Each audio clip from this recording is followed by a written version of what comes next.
ఇంధన పొదుపుతో పాటు ప్రజలకు మరింత చేరువ కావాలనే లక్ష్యంతో రాజమహేంద్రవరం సిటీ ఎమ్మెల్యే ఆదిరెడ్డి శ్రీనివాస్ ఈ రోజు నగరంలోని పలు ప్రాంతాల్లో నగర అధ్యక్షులు మధ్య రాంబాబుతో కలిసి సైకిల్పై పర్యటించారు. ఈ సందర్భంగా కాలనీలు, ప్రధాన రహదారులు, వ్యాపార ప్రాంతాలు, నివాస ప్రాంతాల్లో సైకిల్పై ప్రయాణిస్తూ ప్రజలను పలకరించారు. తాగునీటి సరఫరా, డ్రైనేజీ వ్యవస్థ, రోడ్ల మరమ్మతులు, వీధి దీపాలు, పారిశుధ్య నిర్వహణ తదితర అంశాలపై ప్రజలు తెలిపిన సమస్యలను శ్రద్ధగా విన్నారు. ప్రజలు సూచించిన సమస్యలను సంబంధిత అధికారుల దృష్టికి తీసుకువెళ్లి సాధ్యమైనంత త్వరగా పరిష్కరించేందుకు చర్యలు తీసుకుంటామని హామీ ఇచ్చారు. ప్రతి ఒక్కరూ సాధ్యమైనంత మేరకు సైకిళ్లు రవాణాకు పర్యావరణ హిత మార్గాలను ఉపయోగించాలని సూచించారు. ఆరోగ్యకరమైన జీవనశైలికి కూడా సైక్లింగ్ ఎంతో ఉపయోగపడుతుందని తెలిపారు. వృక్షో రక్షిత రక్షితః నినాదంతో ప్రకృతిని మనం రక్షిస్తే మనల్ని ప్రకృతి రక్షిస్తుందని, పర్యావరణ పరిరక్షణ ప్రతి ఒక్కరి సామాజిక బాధ్యతగా తీసుకోవాలని రాజానగరం ఎమ్మెల్యే బత్తుల బలరామకృష్ణ పిలుపునిచ్చారు. ప్రపంచ పర్యావరణ దినోత్సవం సందర్భంగా దివాన్చెరులోని పుష్కరవనంలో జరిగిన కార్యక్రమంలో మర్రి చెట్టు, మారేడు మొక్కలకు సేంద్రియ ఎరువు కలిపి నీళ్లు పోసి స్వయంగా అటవీ అధికారులతో మొక్కలు నాటారు. అనంతరం ఆయన మాట్లాడుతూ ప్రకృతిని కాపాడుకోవడం అంటే మనల్ని మనం కాపాడుకోవడమేనని, భావితరాలకు మనం ఇచ్చే అతిపెద్ద ఆస్తి పచ్చని పర్యావరణమేనని పిలుపునిచ్చారు. పర్యావరణ పరిరక్షణ మన దైనందిన జీవితంలో ఒక భాగం కావాలన్నారు. దివాన చెరువు పుష్కరవనం మన ప్రాంతానికి ఒక ఆక్సిజన్ హబ్ లాంటిదని అభివర్ణించారు. ప్రతి ఒక్కరూ తమ జీవితంలో కనీసం 5 మొక్కలు నాటాలని యువతకు పిలుపునిచ్చారు. నియోజకవర్గాల్లో పచ్చదనాన్ని మరింత పెంపొందించేందుకు, అడవుల శాతాన్ని పెంచేందుకు అటవీ శాఖతో కలిసి ప్రత్యేక ప్రణాళికలు రూపొందిస్తామన్నారు. ప్లాస్టిక్ రహిత సమాజం కోసం ప్రతి ఒక్కరూ నడుం బిగించాలన్నారు. ఈ కార్యక్రమంలో ప్రధాన అటవీ సంరక్షణాధికారి మరియు డైరెక్టర్ విజయకుమార్, కూటమి నాయకులు, కార్యకర్తలు పాల్గొన్నారు. తిరుమలలో అమలవుతున్న ప్లాస్టిక్ నిషేధ విధానాల తరహాలోనే రానున్న పుష్కరాల నాటికి తూర్పుగోదావరి జిల్లాలో రాజమహేంద్రవరంలో కూడా అమలు చేస్తామని జిల్లా కలెక్టర్ కీర్తి చేకూరి వెల్లడించారు. ప్రపంచ పర్యావరణ దినోత్సవం మరియు ఆపరేషన్ క్లీన్ స్వీప్ సంయుక్త కార్యాచరణలో భాగంగా నగరపాలక సంస్థ ఆధ్వర్యంలో పుష్కర్ ఘాట్ జంక్షన్లో నిర్వహించిన పర్యావరణ అవగాహన కార్యక్రమాన్ని నిర్వహించారు. పుష్కర్ ఘాట్ జంక్షన్లో పర్యావరణ మానవహారం చేశారు. గోదావరి పరివాహక ప్రాంతాల పరిరక్షణలో భాగస్వాములం అవుతామని, సింగిల్ యూజ్ ప్లాస్టిక్ వినియోగాన్ని నిరోధిస్తామని, పర్యావరణ పరిరక్షణకు కట్టుబడి ఉంటామని పాల్గొన్న వారితో ప్రతిజ్ఞ చేయించారు.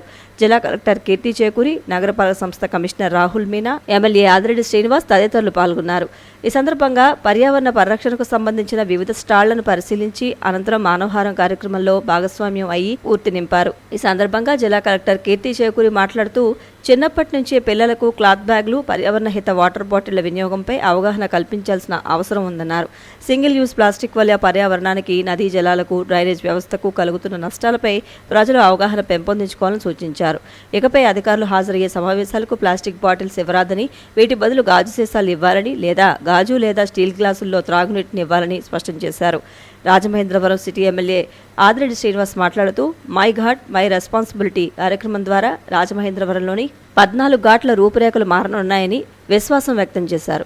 ఈ వినూత్న కార్యక్రమాన్ని ప్రారంభించిన కమిషనర్ రాహుల్ మీనాను అభినందించారు. ప్రతి నెల ఘాట్ల పరిశుభ్రత ఆధారంగా ర్యాంకింగ్లు ప్రకటించడం ద్వారా పోటీతత్వం పెరిగి మరింత మెరుగైన ఫలితాలు సాధించవచ్చని అభిప్రాయపడ్డారు. ప్రజలు ప్లాస్టిక్ వినియోగాన్ని తగ్గించి పర్యావరణ హిత ప్రత్యామ్నాయాలను అవలంబించాలని పిలుపునిచ్చారు. నగరపాలక సంస్థ కమిషనర్ రాహుల్ మీనా మాట్లాడుతూ మై గోదావరి మై ప్రైడ్ కార్యక్రమంలో భాగంగా ప్రారంభించిన మై ఘాట్ మై రెస్పాన్సిబిలిటీ కార్యక్రమం గోదావరి ఘాట్ల పరిరక్షణలో కీలక పాత్ర పోషిస్తుందని అన్నారు. రానున్న పుష్కరాల నాటికి ఘాట్లను మరింత పరిశుభ్రంగా, ఆరోగ్యవంతంగా తీర్చిదిద్దేందుకు స్వచ్ఛంద సంస్థలు, కార్పొరేట్ సంస్థలు, విద్యా సంస్థల భాగస్వామ్యంతో కార్యాచరణ చేపడుతున్నట్లు తెలిపారు. నగరాన్ని పరిశుభ్రమైన, కాలుష్యరహిత నగరంగా తీర్చిదిద్దడంలో ప్రజల భాగస్వామ్యం అత్యంత అవసరమని పేర్కొన్నారు.